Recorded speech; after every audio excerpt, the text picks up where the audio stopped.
안녕하세요. 오늘도 사연 살롱을 찾아주셔서 감사합니다. 저는 30대 초보맘이에요. 사람 팔자 시간 문제라고 하더니 그게 제 얘기가 될 줄은 몰랐어요. 결혼 전까지 저는 백화점 여성 의류 코너에서 일했어요. 거기서 지금의 남편을 만났죠.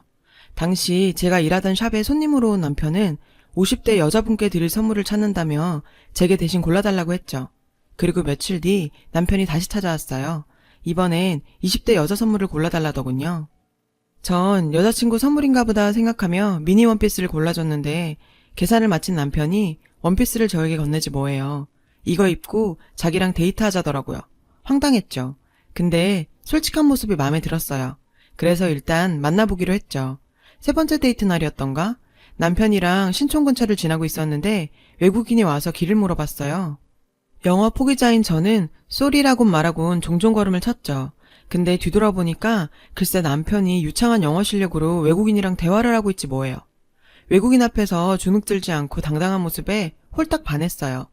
알고 보니 남편은 한국어 어학당에서 외국인 학생들에게 한국어를 가르치는 강사더라고요. 어학당을 나가면서 박사과정을 밟고 있었는데 얼마 전에 논문이 패스돼서 학위를 따게 됐대요. 저희 샵에 들렀던 이유도 지도 교수님께 드릴 감사 선물을 사기 위해서였고요. 그날 이후로 남편과 전 사귀게 됐어요. 남편은 학벌도 좋고 아는 것도 많았지만 잘난 척하는 스타일은 아니었어요. 전 그런 점이 좋았고요. 최종 학벌이 실업계 고등학교 졸업인 저와는 천지 차이였지만 남편은 단 한 번도 제 앞에서 학벌을 들먹이거나 절 무시하는 일이 없었어요. 그건 지금도 마찬가지고요. 사귀고 얼마 안 돼서 시어머니 생신이었어요. 아직 정식으로 인사를 드린 적은 없었지만 그래도 남편과 제가 사귄다는 걸 알고 계시는데 그냥 모른 척할 순 없었죠. 그래서 직원 할인을 받아 유명 아웃도어 브랜드 매장에서 화사한 봄 점퍼를 사서 남편 손에 들려보냈어요. 그 일을 시작으로 남편네 집 식구들 생일이나 명절이 되면 의뢰 선물을 사서 들려보냈고요. 그런데 있죠. 남편네 집에서는 매번 제가 보낸 선물을 받으면서도 단 한 번도 고맙다는 말이 없는 거예요. 남편이 듣고 흘린 게 아닐까 생각했었는데 나중에 알고 보니 남편에 비해 학벌도 딸리고 직업도 처지는 제가 못마땅해서 그랬던 거더라고요. 특히 행정직 공무원이신 시아버지는 며느리감으로 교사나 자신과 같은 공무원을 바라셨대요. 그러니 서비스직인 제가 눈에 찰 리가 없죠. 그런 것도 모르고 전 결혼 전부터 시댁 식구들한테 열심히 퍼나르고도 정작 남편한텐 우리 부모님 양말 한 짝 받은 게 없네요. 우리 부모님께는 제가 죄인이죠. 3년 정도 연애를 하고 남편과 전 슬슬 결혼 생각을 했어요. 그래서 양가 부모님께 인사를 드리고 결혼 승낙을 받기로 했죠. 그런데 남편한테 그 얘기를 들으신 시부모님께서 펄펄 뛰며 반대를 하셨대요. 제 학벌과 직업이 마음에 안 드셨다나 봐요. 예상은 했었어요. 이제까지 하시는 걸로 봐선 쉽지 않으리란 걸. 그러던 어느 날이었어요. 매장으로 시어머님이 찾아오셨죠. 카페에서 얘기를 나누는 동안 시종일관 도도하고 냉랭한 표정으로 절 깔보듯 얘기하셨어요. 실업계 고등학교를 나왔다고? 얼마나 공부를 못했으면 인문계 갈 성적도 안 됐어? 아무리 그래도 그렇지 요즘 같은 세상에 대학도 못 나왔다는 게 말이 돼? 부모님께서 대학 가란 소리도 안 하셨어? 있잖아 아가씨, 우리 집은 말이지 애 아빠부터 나 정훈이 여동생까지 전부 A대 동문이야. 우리 양쪽 집안 통틀어서 대학 졸업장 없는 사람이 없다고. 내가 그쪽이 시덥잖은 대학이라도 나왔으면 이렇게까지 화가 나진 않아. 근데 고졸? 기가 막혀 정말. 이건 뭐 죽 써서 개 주는 것도 아니고 우리 정훈이가 뭐가 모자라서 그쪽 같은 여자를 만나야 돼? 입이 있으면 말 좀 해봐. 전 그날처럼 대학 못 나온 걸 후회해 본 적이 없었어요. 사실 저도 중학교 때까지는 공부를 제법 했었어요. 하지만 어려운 집안 살림을 모른 척할 수 없었죠. 실업계 고등학교에 진학한 것도 취업 때문이었어요. 남들보다 하루라도 빨리 돈을 벌어야 했거든요. 하지만 이런 더러운 꼴을 당할 줄 알았더라면 죽어라 공부해서 야간 대학이라도 갔을 거예요. 생각 끝에 남편한테 헤어지자고 말했어요. 저런 시어머니를 버텨낼 자신이 없었죠. 남편은 헤어질 수 없다고 제게 매달렸어요. 전 울면서 그날 시어머니한테 당했던 일을 얘기했어요. 남편과 헤어질 참이었으니 못할 게 뭐 있었겠어요. 그리고 나도 우리 집에서 귀한 딸인데 이런 대접 받으면서 결혼하고 싶지 않다고 했죠. 결혼 전에도 이런 식인데 결혼하면 날 사람으로나 보겠냐고요. 그리고 결정적으로 이런 일로 저희 부모님 속상하게 해드리고 싶지 않다고요. 평생 고생만 해오신 부모님이 무슨 죄냐고요. 부모님께 효도는 못할 망정 불효는 하고 싶지 않았어요. 제 얘기를 들은 남편은 그제야 제 뜻을 따라줬어요. 그렇게 우리는 헤어졌습니다. 헤어지고 몇 주가 지났는데 그동안 주기가 일정한 편이던 생리가 2달째 반응이 없는 거예요. 첫 달은 그동안 신경을 많이 써서 그런가 보다 했는데 2달째 이어지니 덜컥 겁이 났어요. 그래서 테스터기를 사다가 검사를 했습니다. 2줄이 나오더라고요. 임신이었죠. 병원에 가보니 10주 차라고 했어요. 막막했어요. 어떻게 해야 할지 몰라서 병원 로비에 한참을 앉아 있었어요. 수술을 해야 하나, 남편한테 알려야 하나, 머릿속이 복잡했어요. 수술을 하면 다음날 바로 출근할 수 있을까? 중절 수술을 했다가 나중에 임신을 못하게 되면 어쩌지? 짧은 시간 동안 5만 가지 생각을 다 했어요. 그러다 할 수 없이 남편한테 전화를 걸었죠. 제 얘기를 들은 남편은 차라리 잘 됐다며 결혼을 강행하자고 하더군요. 전 시어머니께 책 잡힐 일만 하나 더 는 셈이었죠. 그래도 당시엔 모른 척 않고 기뻐하며 결혼하자고 말해준 남편이 너무 고마워서 이런 남편이 곁에 있으니 시집살이도 이겨낼 수 있을 것 같았어요. 그랬는데 어머 세상에 어떻게 몸뚱이를 함부로 굴렸길래 결혼도 안 한 처녀가 임신을 해?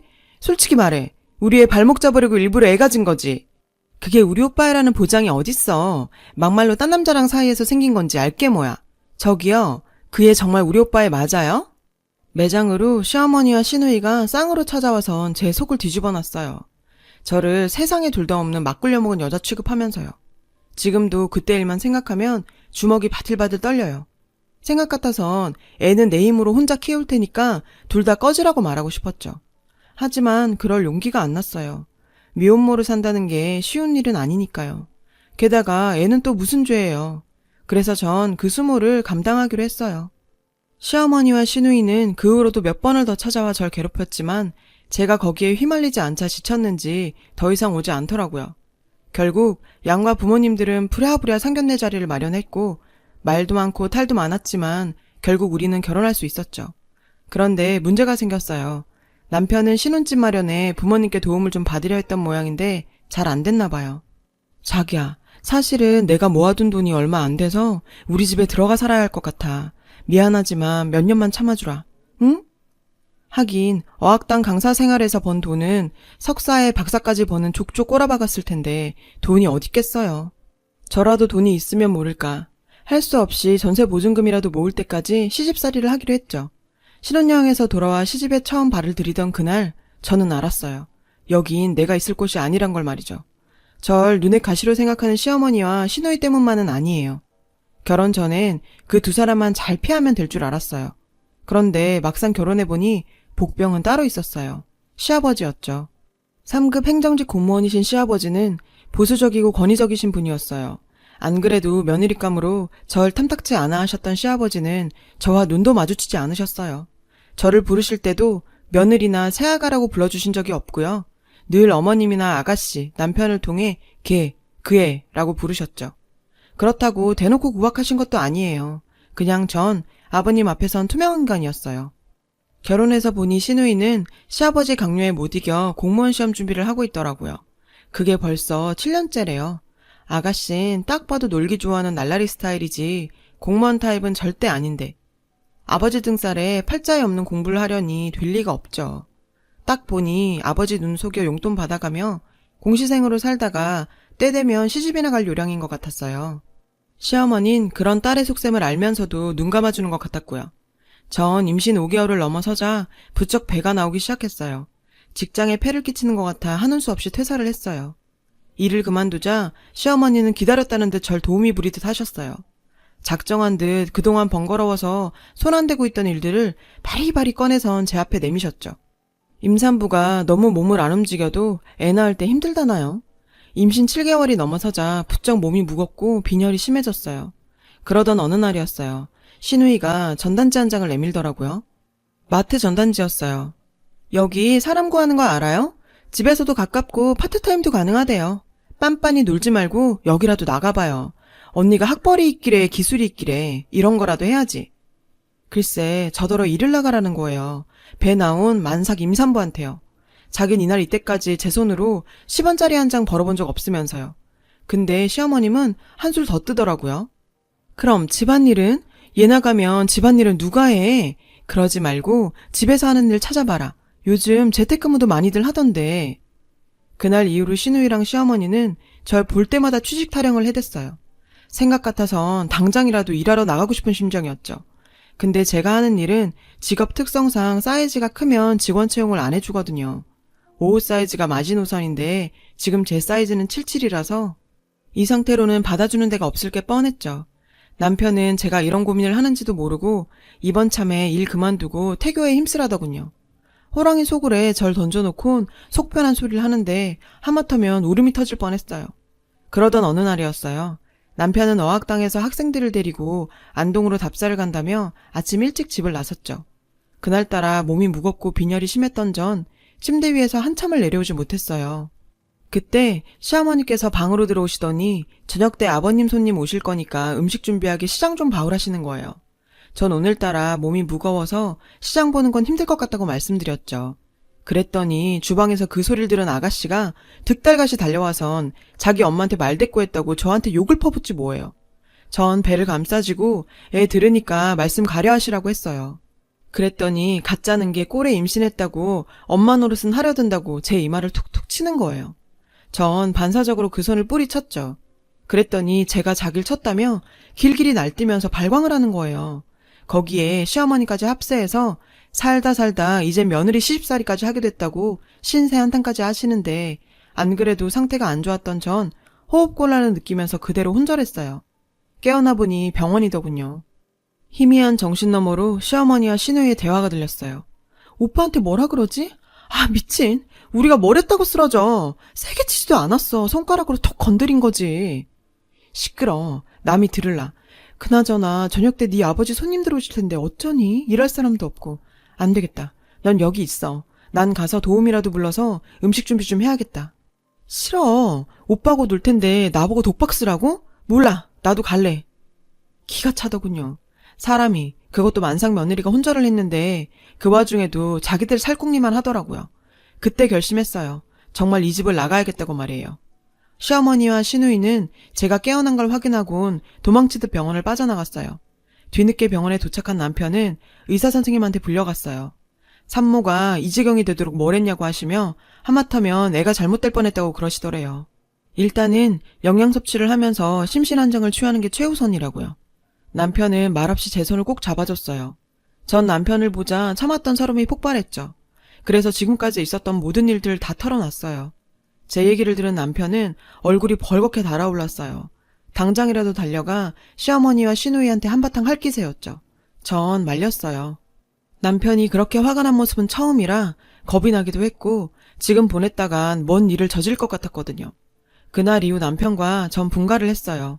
가진 돈이 얼마 안 돼서 반지하 단칸방 살이를 시작하게 됐지만 마음만큼은 편했어요. 그리고 얼마 뒤 딸아이가 태어났죠. 하지만 남편도 저도 시집에는 연락을 하지 않았어요. 아이가 태어나고 아무래도 남편 혼자 버리로는 생활이 힘들어서 전 일을 찾아 나섰어요. 다행히도 아이는 친정엄마가 봐주신다고 했죠. 근데 자리가 없더라고요. 그러던 중에 전에 같이 일을 했던 언니를 통해 글로벌셀러에 대한 이야기를 들었어요. 우리나라 사람들이 해외 직구를 하는 것처럼 외국에서도 우리나라 물건을 직구로 구매하는데 수요가 많아서 잘만 하면 꽤 목돈을 벌 수 있다더라고요.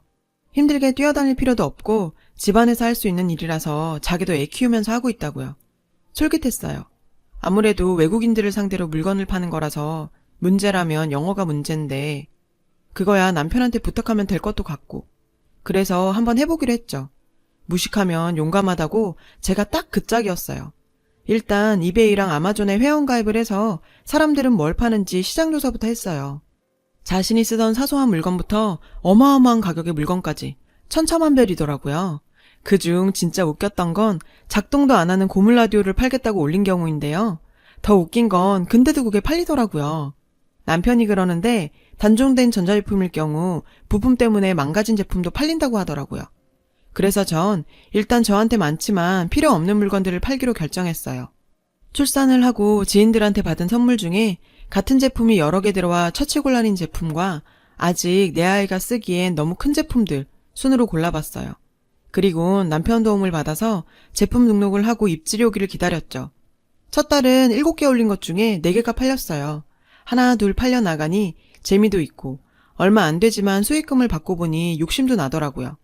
몇 개씩 팔리다 보니 사이트 측에서 게시할 수 있는 수량도 늘려주더라고요. 그래서 가지고 있는 제품들 외에 사입을 하기 시작했어요. 배송료를 생각해서 제품은 가급적 500g 이내의 가벼운 것들로 골랐고요. 제가 생활하면서 정말 필요하다고 생각했던 것들을 위주로 골랐어요. 그렇게 골라보니 주로 육아에 관한 것들이 많더라고요. 해외에서 포대기가 유행이란 얘기를 듣긴 했는데 정말 잘 나가더라고요. 엄마 가방, 아기띠, 덮버선도 잘 나갔고요.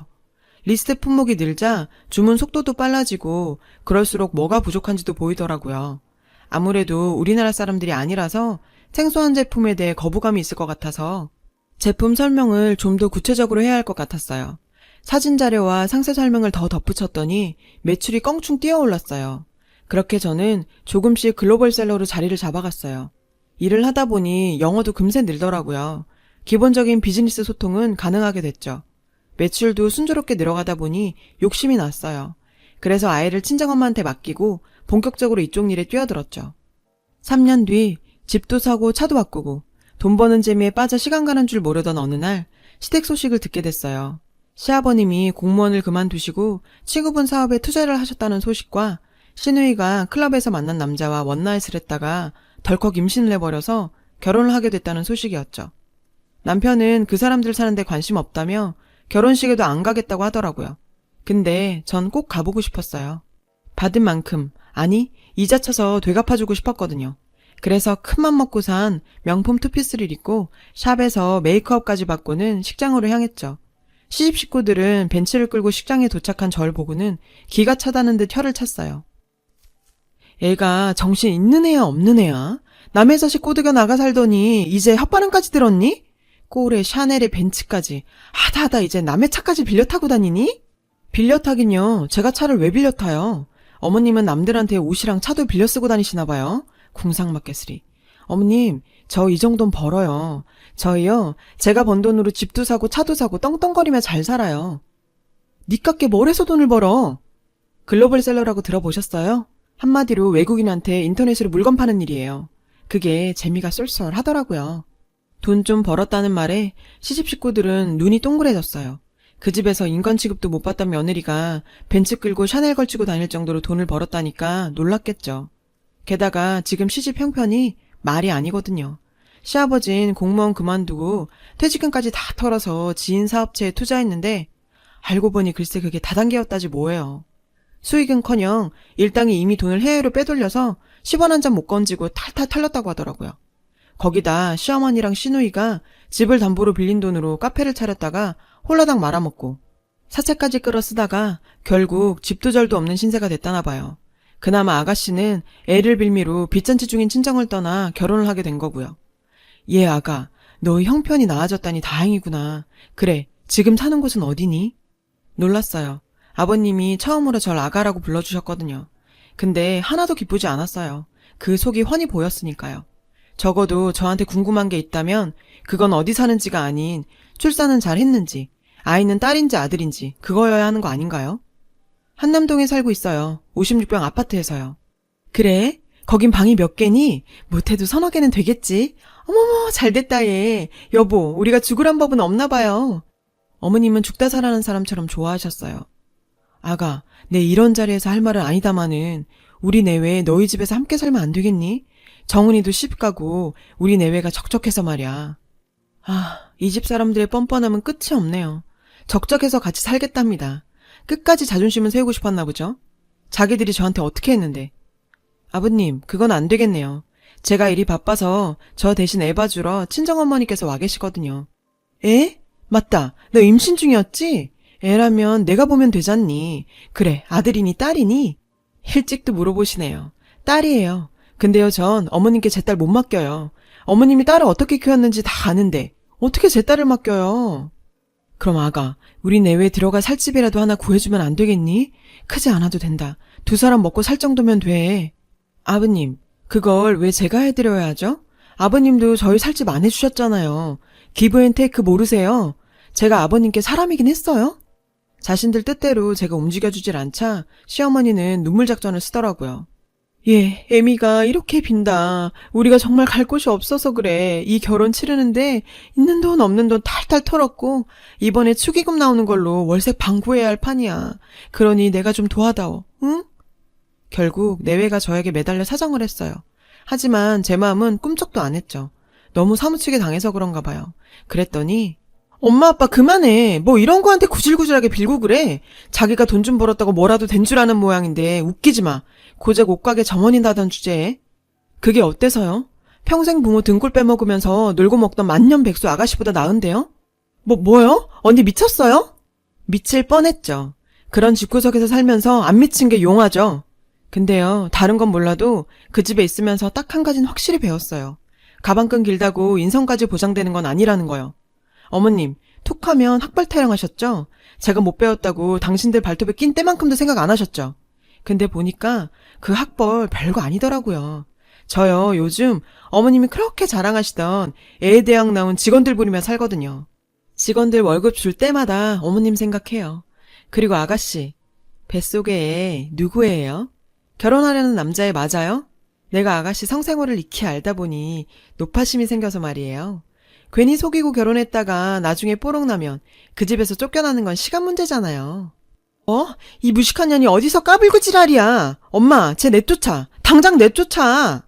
지랄? 좋은 날 어디 한번 머리 풀고 본격적으로 지랄해 볼까요? 저요, 그 집에서 눈 감고 귀 막고 산 거 아니거든요? 나 뚜껑 열리면 이 결혼 조용히 안 끝나요? 그리고 끝으로 경고하는데요. 앞으로 저한테 함부로 하지 마세요. 한 번만 더 저한테 예전처럼 다 했다간 아가씨 결혼 생활은커녕 평생 얼굴 못 들고 살게 해줄 테니까요. 제 말 못 믿겠으면 어디 한번 해보세요. 내가 빡 돌면 어떻게 되는지 잘 보게 되실 테니까. 아참, 기왕 왔으니까 밥은 먹고 갈게요. 누구처럼 공짜 좋아하고 그런 사람 아닌 거 아시죠? 이건 밥값이라고 생각하세요. 전 10만원짜리 수표를 시어머니 한복 가슴팍에 찔러주곤 신부 대기실을 나왔어요. 그동안 참았던 울분을 쏟아붓고 나니 정말 시원했죠. 그 후로 시아버지와 시어머니는 남편에게 번갈아 전화를 걸어 돈 좀 빌려달라고 사정을 하셨어요. 하지만 남편은 단호하게 거절을 했죠. 저요, 앞으로 참지 않을 거예요. 저런 사람들한테는 참는 게 미덕이 아니라 참는 게 호구라는 걸 알아버렸거든요. 지금까지 제 사연을 들어주셔서 감사합니다. 여러분, 사연 댓글에 응원과 현명한 조언 부탁드려요. 좋아요와 구독은 저에게 큰 힘이 됩니다. 오늘도 좋은 일 가득하세요.